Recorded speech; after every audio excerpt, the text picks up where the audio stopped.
गई माई के दरबार में माई से कहता है हे माई तू तो जगत जननी बारू जैसे सबके नैया पार लगा लिए माई भक्त राव दरबार में आइबान केहू के नैया पार लगा जाए माई विश्वास में माई जानी ला कि तू रोज गवावे लू और जुए तू गवा दे विश्वास में का विश्वास बा हे भैया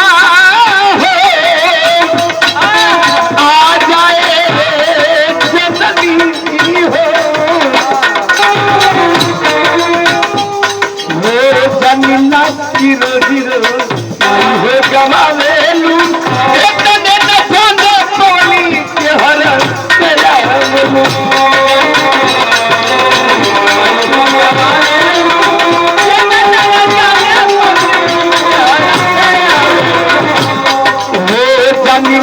जीरो जीरो आई हो गवावे लू इतने न जाने बोली के हर तेरा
समय के देखी कहत गाँव हे मालिक जगदीश माई तुहके पुकार है लो कुमनी दर माई रहिया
छोड़ के